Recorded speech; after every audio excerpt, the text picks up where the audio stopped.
Fala pessoal, como vocês estão? Nós estamos bem. Nossa, tá super bem, velho. Com essa animação toda. Estamos aqui para mais um quadro do... E na segunda onda do Covid. Estamos aqui para mais um quadro, Mitos ou Verdades. E o assunto de hoje é... Putz, esqueci de novo. Se o ar resolve tudo. Ar resolve tudo? Quantas vezes você aí em casa, falou assim, você tá com problema, não sei o que, essa flexibilidade, não sei o que, não, cara, que você tá respirando mal, que você tá soprando mal, que não sei o que é isso aí, cara. Mas antes a gente tem que falar do quê? O que a gente tem que falar, Bicudo? Das promoções? Estamos aqui com a participação do Bickers, galera. Porque o Bruno tá se recuperando de uma trombose e ele daqui a pouco ele volta. Ele também ficou com cancro mole no fígado, mas já ele tá de volta aí, né, Bruno? Cancro mole. E aí, vai falar o quê? Do JTF Shop. Essas camisetas lindas aqui que nós estamos vestindo, que o Braga e o Bickers estão com de irmãos siameses. Ó, tô igualzinho o Braga. Fica bonito de vermelho. Eita! Camisetas no shop.jazztrumpetfestival.com.br. Acesse lá, tem caneca, chaveiro, moletom e tudo de bom. A gente tá começando a ficar feliz que a gente vai fazer só uma carninha daqui a pouco. Tá começando a ficar animado. Bom, então assim, posso começar? Pode. Eu mesmo? Então tá bom. Nossa, sério, você quer começar hoje, Otávio? Você nunca quer começar? Tá bom, beleza. É que eu sou meio ansioso. Tá, pode ir, Otávio. Você pode ficar quieto. Então, porque na verdade assim, todo mundo fala assim, quando você tem um problema, ele tá sempre relacionado você tá com problema de flexibilidade. Mas é porque você não tá soprando certo. Mas pô, você tá com problema de extensão, é porque você não tá soprando certo, vai ter com pouco ar, ou você não tá apoiando, né? Lembra aquela coisa que você não apoia, no apoio, o seu pulmão não tá muito inchado de ar, né? Cheio de ar e tal. Você inchado não de ar. Você não tá, ou você tá respirando de uma forma tensa e tal, não sei o quê. Tudo isso é verdade? Pode ser verdade. Pode ser. Mas, na maioria das vezes, os problemas que acontecem, às vezes, nem tá muito relacionado ao ar. Muitas das vezes é por excesso de ar ou dificilmente é por pouco ar. Dificilmente. Quando você pega um cara que tá tocando, vê um aluno aqui, tá tocando e tá tocando tenso, claro que o problema do cara é o ar. Mas assim, se a partir do momento que você já é um estudante, já tá estudando há um tempo, você respira direito, você sopra direito, sem tensão, sem nada, o seu problema não é mais o ar, entendeu? O ar em si, o ar, tipo, como respirar. Na verdade, o problema é o como soprar. E tudo essa parada de como soprar se resume em respiração. Ninguém fala de como soprar. Todo mundo fala de como respirar relaxado e soltar relaxado, que é o correto. Mas e se na hora de você soltar relaxado, você está soltando muito ar? Tipo, que a sua embocadura não está aguentando essa quantidade de ar que às vezes... Você entende o que eu estou dizendo? Eu tô sendo Sim, muito, claro. muito... Sim. Prolixo. Não é prolixo, mas Não, tipo evasivo. Não. Diga, Bicudo. Então, na verdade, assim, eu acho que, claro que o ar é importantíssimo, não tem como a gente tirar essa coisa do ar, né? Só que se você tem um ar que, como o Visuti diz, né? Um ar energizado, se você... O Adam Rapa não, também deve falar isso, mas o Bill Adam fala isso também, de manter sempre aquele ar como se você estivesse dando uma acelerada nele, ele nunca está estático, né? Se você desenvolveu isso, ok.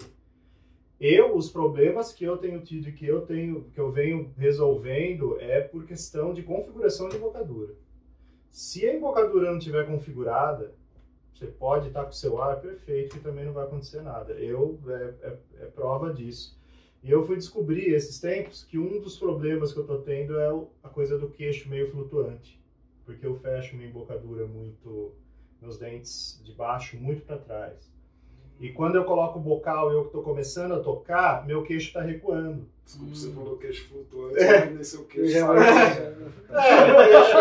Que na verdade é a mandíbula flutuante, Sim, né? sim. Então o que acontece? Eu tô perdendo esse apoio de conseguir manter ela firme junto com em cima, e aí não adianta nada. O que adianta eu soprar? Eu vou soprar, posso soprar mais que esse ar-condicionado aqui, não vai acontecer nada, ou menos, ou enfim, porque eu tô ficando sem apoio embaixo. Então isso é um problema. Famosa Uma embocadura. embocadura Simpson, né? Sem que... É. Então eu acabo percebendo, eu começo a forçar muito no lado de cima. Então, isso é um problema. Então, se a pessoa, se você está tocando e não está com a embocadura bem configurada, aquela coisa de sentir o vocal, tipo os 4 cantos que a gente diz, né, mesmo? Tipo, como se fosse ele encaixando ali no lugar para ele vibrar livremente, tá? Você pode estar com o seu ar do jeito que tiver, não vai acontecer. Tem alguns caras alguns professores que falam assim, pô, mas como você respira? Eu respiro assim, ó. Toca assim, tipo, a gente respira sempre. E cara. tocar como se Entendeu? fala, né? E não como se grita. Pois é. Ah, sim. Sem ficar empurrando, que nem... Forçando a barra. É. Eu, durante muito tempo, toquei com muito ar, assim. Venho tentando. Depois que até que eu peguei o Bob Shilk, foi uma lição de vida, assim, para tentar soprar menos. Sempre menos. E eu vejo que é mais eficiente, né? Pelo menos para mim. O vocal menor, ele ensina um pouco isso a gente. Assim, porque o vocal Trompete menor, ele não menor, aceita, né? ele não aceita, menor, que eu digo, às vezes ele não aceita, né? Tipo, empurrou muito o lábio, inchou um pouco também, se você começou a soprar forte. Então, não que a pessoa deva usar vocal pequeno, não é isso. Mas Não, ele força você a tocar de uma maneira mais colocada. E você, Braga? Eu não sei dizer, cara. Porque assim, eu nunca parei muito para pensar em configuração de embocadura, que nem você falou. Eu sempre pensei nessa questão da quantidade de ar dentro do instrumento. Né? E tentando reduzir, assim. Para mim tem dado um bom resultado. Sim. E é menos cansativo também, cara. Nossa Cara, senhora. Então, assim, para mim, a minha opinião assim, sobre o mito, a verdade, eu acho que, para mim, eu acho que o ar resolve tudo. Acho que uma questão, mas não quer dizer que muito ar resolva então, tudo. exatamente isso que eu tava pensando. Eu acho que o ar resolve, até porque assim, se você colocar ar demais, esse ar demais pode desconfigurar a sua embocadura. Mas o que eu quero dizer é assim, se você está com uma embocadura e você está, digamos, apertando muito um lado contra o outro, não tem como você estar com o ar, não tem nem como você usar o ar corretamente, mas assim, Dá se nem pra você não saber se resolver tá. isso, ou se você também mantém os lábios muito separados tocando, muito abertos, entende? Se você não corrigir, claro que essa correção vem junto com o ar. Então, mas será que às vezes você acaba apertando muito o lábio porque você tá deficiente de ar?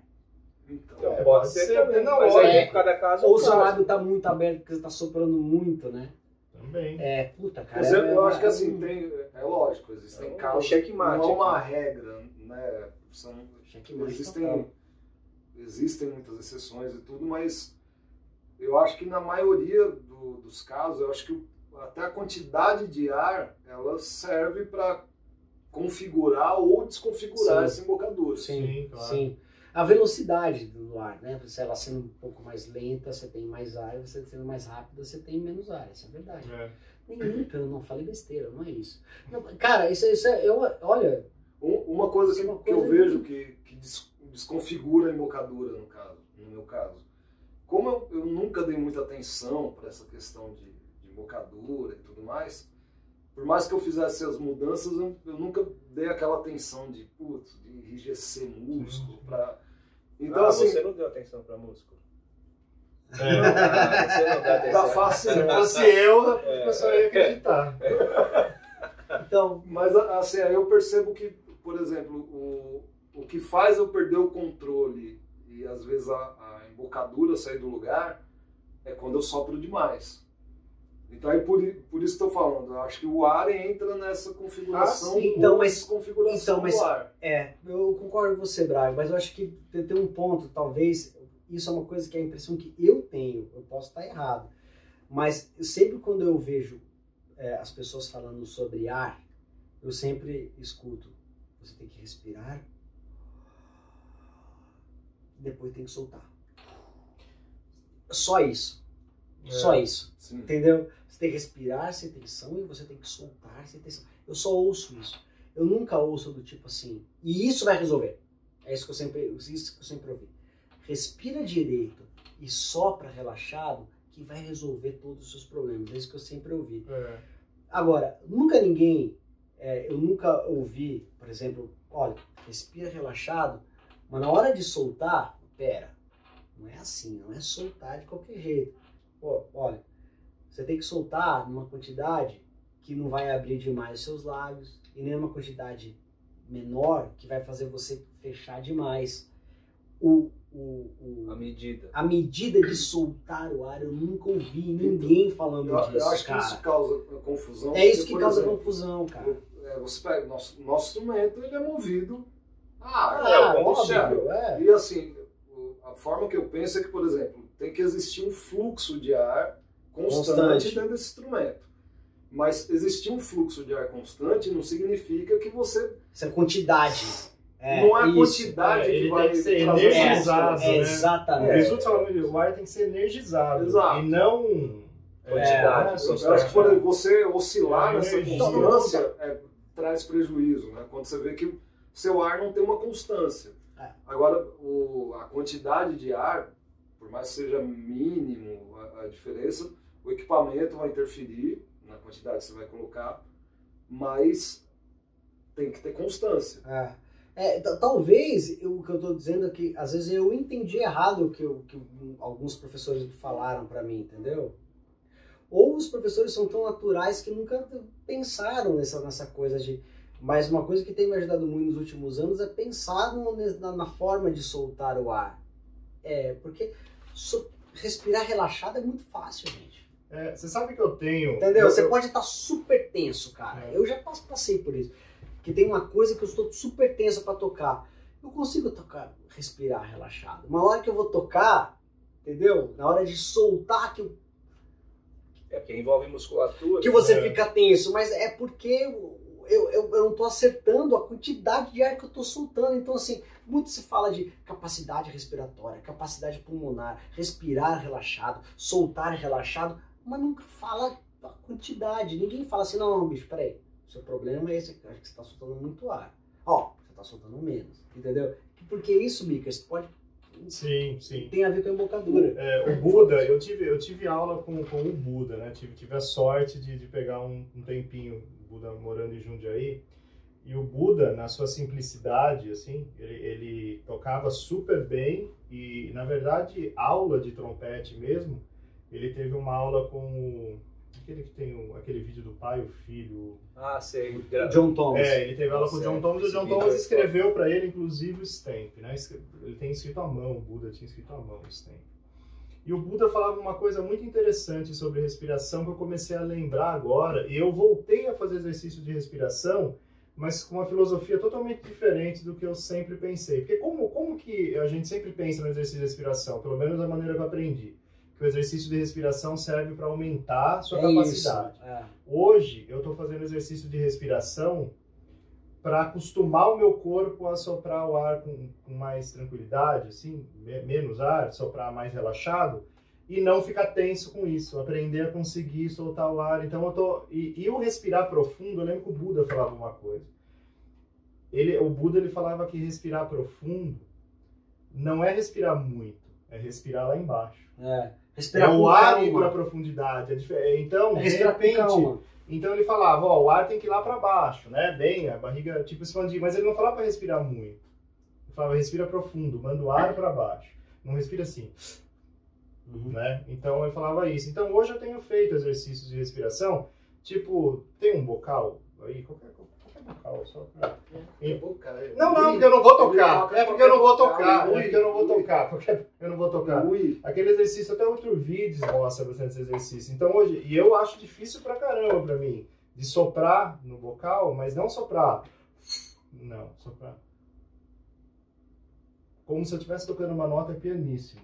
Isso começa às vezes a gerar Mas depois que você vai fazendo, o corpo vai acostumando a ir soprando menos. Então eu tenho feito essa respiração para o meu corpo acostumar a diminuir. Sem ficar tenso, né?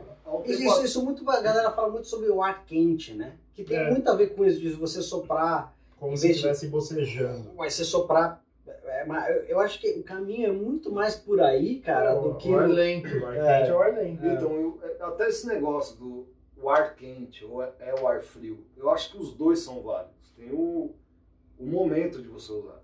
Se você tá tocando, tá numa situação que você vai lá de música popular, de lead trumpet, por exemplo, que você precisa daquela pressão, daquele ataque, não tem como você soprar aquela nota e ela não vem. Não, até mesmo porque quando você está com essa posição aqui do lábio, aqui o ar que sai é frio. Exato. Você não está com a boca aberta. Há uns anos atrás, que eu tive alguns problemas até de sintonia, tudo, e procurei a ajuda de vários amigos, assim. Todos os amigos que eu conversei, cada um tocava de um jeito. Aí o Otávio me ajudou nessa época também, por exemplo. O Otávio, ele não traz tanto ar. Esse é o problema. Tiveram outros que, bicho, enche de ar. O outro, não, a boca, embocadura. Tudo, cada um tem um amigo meu